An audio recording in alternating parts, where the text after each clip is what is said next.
bersama saya Ibrahim Fatanila. Hari ini kakak ingin menjelaskan tentang soal, khususnya untuk soal UAS kelas 10 biologi.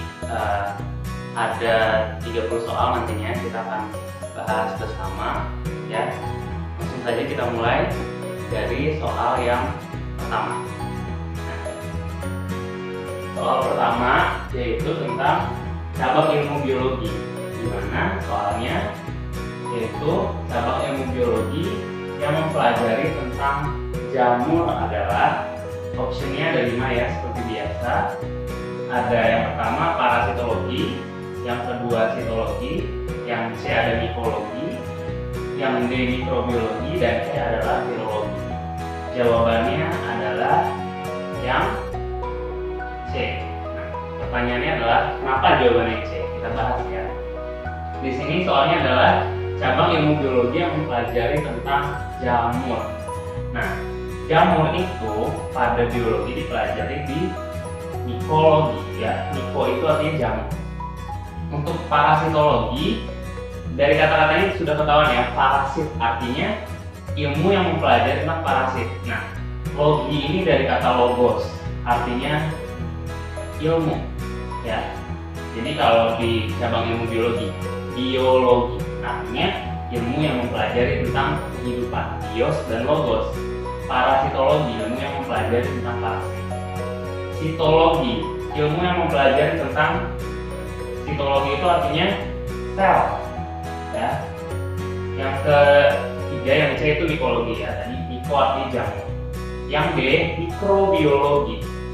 Mikro itu artinya makhluk hidup kecil ya, makhluk hidup yang berukuran kecil.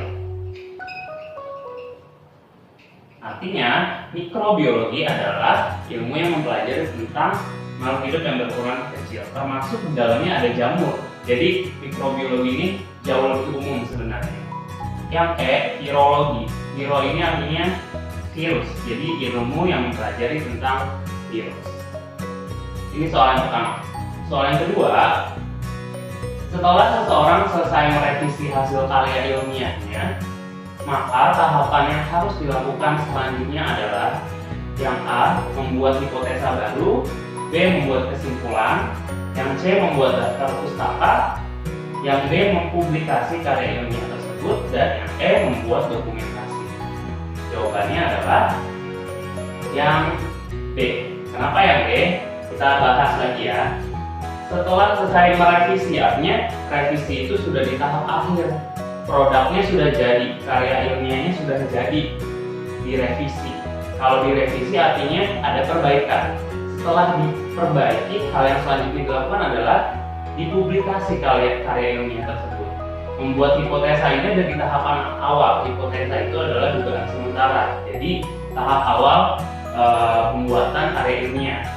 Yang B membuat kesimpulan. Membuat kesimpulan itu ada di tahap akhir. Tapi produknya belum jadi semuanya, belum jadi sepenuhnya karya ilmiahnya. Daftar pustaka pun sama. Dan yang membuat dokumentasi pun ada di karya ilmiahnya. Jadi setelah selesai revisi, artinya setelah produknya jadi, maka hal terakhir yang harus dilakukan adalah mempublikasi karya ilmiah. Oke.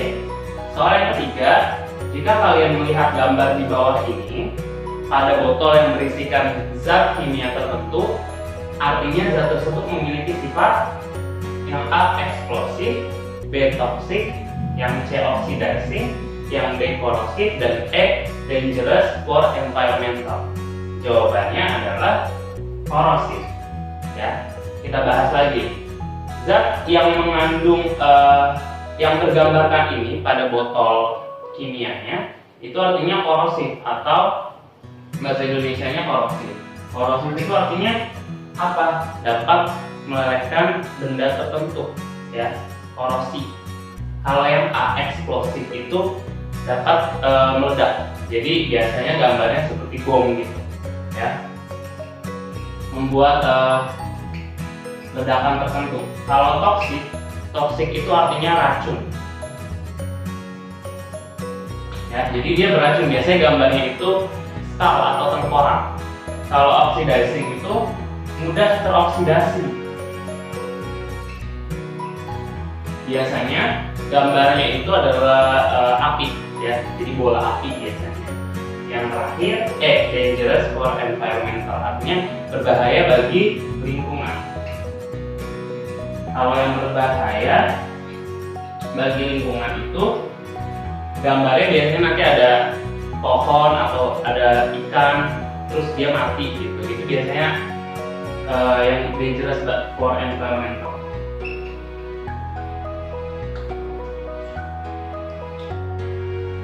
Lanjut ya, membahas soal 4. Nah, soal 4 yaitu contoh dari keanekaragaman tingkat gen.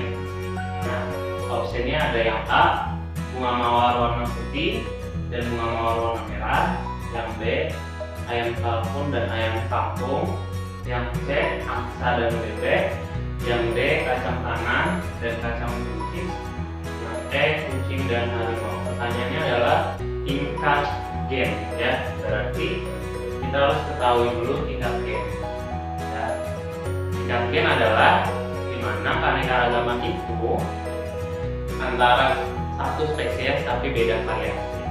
Jawabannya adalah yang A, bunga mawar putih dan bunga mawar merah. Mereka sama-sama berasal dari satu spesies, yaitu bunga mawar Rosa sp, tapi dia beda variasi. Variasinya terletak di mana? Perbedaannya terletak di warnanya, putih dan merah, tapi tetap berasal dari satu jenis atau spesies yang sama. Kalau opsi yang lainnya, yang B, ayam kalkun dan ayam kampung. Ini memang sama-sama ayam tapi berbeda jenis, ya. Ini sudah beda jenis, artinya dia masuknya ke keanekaragaman tingkat spesies. Ya, spesies sudah berbeda jenis tapi masih memiliki ciri fisik yang sama. Angsa dan bebek pun juga sama, sudah berbeda jenis. Kacang tanah, kacang buncis sama. Kucing dan harimau pun sama, sudah berbeda jenis, ya. Jadi yang masih satu jenis tapi beda variasi adalah bunga mawar warna putih dan bunga mawar warna merah. Selanjutnya nomor 5, faktor yang menyebabkan Indonesia memiliki keanekaragaman hayati yang tinggi adalah yang A, terletak di antara dua benua dan samudera. Yang B, memiliki iklim tropis dan curah hujan yang tinggi. Yang C, memiliki kesamaan flora dan fauna orientalis dan australis. Yang D, sebagai daerah migrasi hewan. Yang E, memiliki banyak pulau. Jawabannya adalah yang B. Kenapa yang B? Kita bahas satu-satu, ya. Yang pertama, terletak di antara dua benua dan dua samudera. Memang ini menjadi salah satu keuntungan dari Indonesia, ya, karena dari letak geografisnya itu bisa menimbulkan keanekaragaman hayati yang tinggi. Tapi tidak ini saja pemacunya atau sebabnya. Yang B, memiliki iklim tropis dan curah hujan yang tinggi. Di mana negara yang memiliki iklim tropis jauh lebih banyak variasi keanekaragaman hayatinya dibandingkan yang subtropis atau yang lainnya. Biasanya yang subtropis itu hanya beberapa jenis atau lebih ke arah monoton, sama. Terus curah hujan yang tinggi. Nah, curah hujan yang tinggi ini menjadikan kesempatan bagi flora terutama untuk tumbuh lebih banyak dan lebih bervariasi. Jadi jawabannya yang B, ya. Memiliki kesamaan flora dan fauna ini hanya salah satu dampaknya dari dua benua ini, yaitu fauna orientalis bagian atas, Asia Tenggara ke atas, Australis itu bagian benua Australia. Terus sebagai daerah migrasi hewan, ini salah satu keuntungannya saja tadi. Terus yang E, memiliki banyak pulau, ini juga sama. Negara yang memiliki banyak pulau tidak menjamin keanekaragamannya juga banyak. Jadi jawaban yang lebih tepat adalah yang B. Lalu nomor 6, hewan Indonesia yang berasal dari daerah Australis adalah daerah Australis tadi daerah yang berada di benua Australia, ya. Jadi ada asal muasalnya, dulu kan benua tuh menyatu, ya. Terus ada asal muasalnya, ada kesamaan dari daerah Australis. Kira-kira hewan yang mana? Jawabannya adalah ini. Kasuari. Kasuari itu adalah burung yang tidak bisa terbang. Contohnya seperti kalau kita tahu di Afrika itu ada burung unta ya, burung unta.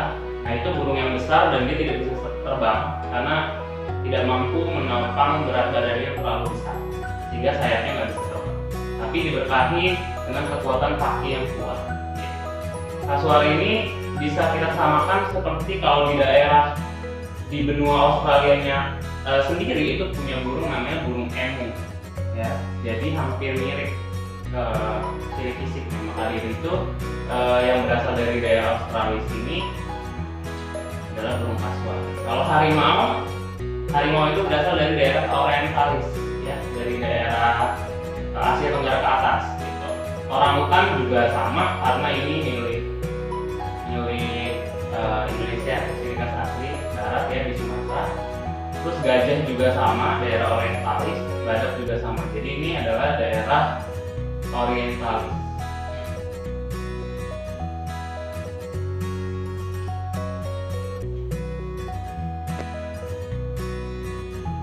Oke, selanjutnya kita akan membahas soal nomor 7 ya. Soal nomor 7 yaitu berbagai bentuk tahapan metagenesis pada tumbuhan paku atau fern. Yang pertama ada zigot, yang kedua protalium, ketiga tumbuhan paku, keempat antheridium, kelima archegonium. Pertanyaannya adalah yang merupakan fase gametofit dari tumbuhan paku adalah yang nomor berapa? Jawabannya adalah yang ada antheridium dan archegonium kita carinya. Antheridium itu apa? Alat perkembang biakan pada jantan atau betina. Jantan ya. Kalau archegonium itu betina. Jadi maksudnya gametofit itu apa? Gametofit itu artinya bertemunya alat kelamin jantan dan alat kelamin betina, itu fase gametofit namanya. Kalau tidak ada antheridium dan archegonium, itu artinya fase sporofit. Ya. Sporofit itu menggunakan spora. Gitu. Jadi jawabannya yang ada 4 dan 5-nya adalah yang D, kalau enggak yang E ya. Coba kita lihat yang D. Yang D ada 2 itu adalah protalium. Kalau yang E 3 tumbuhan paku. Jadi sebelum menjadi tumbuhan paku pasti dia protalium dulu ya, awal setelah zigot. Jadi tumbuhan paku yang masih muda. Jadi jawabannya yang D, 2, 4, dan 5. Selanjutnya nomor 8, perhatikan gambar tumbuhan lumut di bawah ini. Jadi ada satu gambar tumbuhan lumut, satu individu. Bagian yang ditunjuk huruf X, berarti yang ini ya. Ini yang di dalamnya ini yang titik-titik ya. Itu adalah apa? Jawabannya yang D, sporanya. Karena dia ada di dalam, tunjukannya ada di dalam. Nah, kalau kotak spora yang mana Pak? Kotak spora itu yang ada di luarnya, ini. Atau kita sebutnya sporanium ya, kotak sporanya. Jadi tempat menyimpan sporanya, yang itu ada di luar. Lalu seta itu adalah ini tangkainya ya. Ini yang namanya seta. Ya. Lalu rhizoid itu adalah seperti akar kalau pada lumut, maka disebutnya rhizoid. Ini yang lalu yang daun yang mana? Ya ini disebut seperti daun. Ya, jadi kita hafalkan bagian-bagian. Lalu yang nomor 9, tumbuhan paku yang disebut sebagai paku ekor kuda. Jadi ini nama bahasa Indonesianya, tapi nama latinnya adalah yang mana jawabannya? Jawabannya yang A, equisetum. Ya, equisetum itu dari bahasa equus. Equus itu artinya apa? Equus itu artinya kuda. Ya, ini akan dibahas lebih lanjut nanti nama 12 ada di bagian evolusi ya. Terus kalau yang lainnya apa? Selaginella ini adalah range ya. Ini sejenis paku tapi dia merangkak ya. Tapi bukan paku ekor kuda. Lalu Markhantia, muscik, dan Anthoceropsida ini adalah jenis lumut. Jadi bukan masuk ke keluarga paku ya. Markhantia ini disebutnya lumut hati. Muscik itu lumut daun. Lalu Anthoceropsida itu lumut tanduk ya. Jadi dia bukan keluarga atau bagian dari tumbuhan paku. Oke, kita akan membahas soal nomor 10 ya, yaitu suatu tumbuhan yang memiliki ciri yaitu memiliki klorofil dan biasanya berukuran kecil, hidup di tempat yang lembab. Adalah jenis tumbuhan apa atau keluarga tumbuhan apa? Jawabannya adalah yang A, Bryophyta. Bryophyta itu artinya tumbuhan lumut ya, karena cirinya adalah memiliki klorofil keras, biasanya berukuran kecil dan hidupnya di tempat yang lembab. Lumut hanya bisa hidup di tempat yang lembab, artinya agar airnya lumayan tinggi. Kalau yang lainnya gimana? Yang lainnya Pteridophyta ini adalah tumbuhan paku ya, paku besar-besar biasanya. Gymnospermae, Angiospermae ini maksudnya ke Spermatophyta ya. Spermatophyta artinya Spermatophyta tumbuhan yang berkembang biak menggunakan biji ya. Jadi biasanya tumbuhan tingkat tinggi. Terus kalau monokotil ini maksudnya ke Angiospermae, artinya dia masuk ke Spermatophyta juga ya. Cuman ini hanya bagian dari monokotil. Bagian dari Angiospermae, ada monokotil, ada diploid. Jadi jawabannya yang A. Lalu nomor 11, spora paku yang jatuh di lingkungan yang optimum, artinya lingkungan yang sangat cocok untuk berkembang biak, yaitu akan menjadi, jawabannya adalah ini paku ya. Jawabannya adalah Rotalium.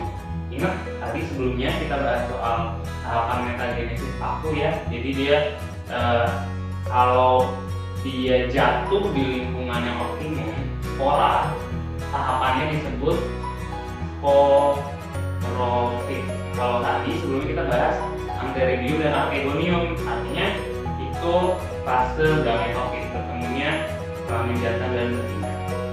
Kalau protonema ini pada lumut ya. Kalau sporofit, gametofit ini fase perkembangbiakan ya. Baik pada lumut maupun pada paku itu ada fase sporofit dan gametofit. Kalau tumbuhan paku ya tumbuhan paku dewasa yang sudah berkembang. Nomor 12, di antara tumbuhan berikut yang termasuk Angiospermae adalah, jadi kita harus tahu tumbuhan Angiospermae tadi sudah diketahui di awal bahwa Spermatophyta ya, Spermatophyta, tumbuhan yang berbiji dibagi menjadi dua, Angiospermae dan Gymnospermae ya. Angios dibagi menjadi dua, dikotil dan monokotil. Kalau Gymnos enggak ya. Pertanyaannya adalah Angiospermae, berarti dia mencakup tumbuhan dikotil maupun monokotil gitu. Kita cek opsinya. Yang pertama, damar alang-alang cemara, ini adalah Gymnos ya, ini adalah Gymnos. Jadi perlu diketahui bahwa ini adalah tumbuhan Gymnospermae. Kaki saji damar melinjo, ini adalah Gymnos juga. Cemara pinus pinang, cemara pinus pinang ini adalah Gymnos juga. Kelapa, tomat, jagung. Nah, kelapa, tomat, jagung adalah tumbuhan Angiospermae. Ini jawabannya yang B. Berarti yang E ada melinjo, berarti dia adalah Gymnospermae ya. Oke, kita lanjut ke soal nomor 13. yaitu tumbuhan spermatofita berkembang biak dengan biji. Kandungan dari biji yang menyebabkan tumbuhan dapat berkembang biak adalah optionnya pertama protein, yang B embrio, yang C endosperma atau pati, yang D vitamin, yang E zat hara. Jawabannya adalah endosperma atau pati. Kenapa? Karena pertanyaannya adalah yang dapat menyebabkan biji berkembang biak, yaitu endosperma. Pati ini sama dengan cadangan makanan kalau pada biji, ya. Contohnya paling simpel itu saat proses perkembangbiakan biji kacang hijau yang berubah menjadi kecambah. Nah, itu adalah bagian endospermanya, cadangan makanannya, sehingga dapat memunculkan tunas dan dapat memunculkan tanaman atau individu baru. Kalau protein ini adalah kandungan dari bagian lain pada tumbuhan. Embrio ini adalah fase di mana tumbuhan itu berkembang setelah dari biji, ya. Lalu vitamin, zat hara ini adalah zat yang harus diserap oleh tumbuhan supaya dapat berkembang biak, ya. Lalu soal nomor 14, perbedaan antara tumbuhan dikotil dan monokotil adalah kecuali. Kita cari berarti yang tidak sesuai. Jawabannya adalah yang D. Kenapa bisa yang D? Kita bahas satu-satu, ya. Yang pertama yang A, akar tunggang dan serabut. Perbedaan antara tumbuhan dikotil dan monokotil. Artinya kita yang kalimat pertama adalah untuk dikotil, kalimat kedua atau kata berikutnya adalah tumbuhan monokotil. Akar tunggang dan serabut. Tumbuhan dikotil itu akarnya tunggang, tumbuhan monokotil itu akarnya serabut. Jadi ini jawabannya benar. Tapi tidak sesuai dengan soal, ya, karena yang ditanya adalah yang kecuali. Lalu yang B, batangnya bercabang dan tidak bercabang. Ini sebenarnya secara umumnya, ya, walaupun tidak semuanya seperti itu, tapi ini benar. Lalu daun menyirip dan sejajar, ini juga benar. Lalu yang E, pembuluh angkut tersusun rapi dan tidak beraturan, ini juga benar. Nah, yang membedakan adalah yang D, jumlah kelipatan bunganya 3, kelipatan 3 dan kelipatan 4. Ya, ganjil dan genap. Harusnya ini sebaliknya, ya. Lalu nomor 15, fungsi dari rizoid pada tumbuhan lumut. Di gambar atau pertanyaan sebelumnya kita sudah lihat bagian rizoid, itu bagian yang seperti akar, ya, kalau pada tumbuhan lumut, tapi nggak bisa disebut akar, kita menyebutnya rizoid. Nah, fungsinya karena dia seperti akar, artinya fungsinya sama dengan akar, gitu. Fungsinya sama dengan akar yang berarti dapat menyerap zat hara pada tanah atau pada bebatuan. Jawabannya yang A, fungsi dari akar. Atau kalau misalnya tidak ada option ini, paling utamanya adalah sebagai fondasi untuk tumbuhan lumut dapat berdiri atau tegak, gitu. Kalau untuk fotosintesis biasanya pada daun, ya, bagian daun atau bagian yang berwarna hijau. Terus sebagai cadangan makanan ini pada tadi ada pati, embrio, ya, di endosperma. Tempat berkembang biak ini biasanya berhubungan dengan penghasilan spora kalau pada dulu, berarti di kotak sporanya. Nah, ini dia untuk sesi pertama pembahasan di semester 1. Nanti kita akan lanjut pembahasan soal di semester 2.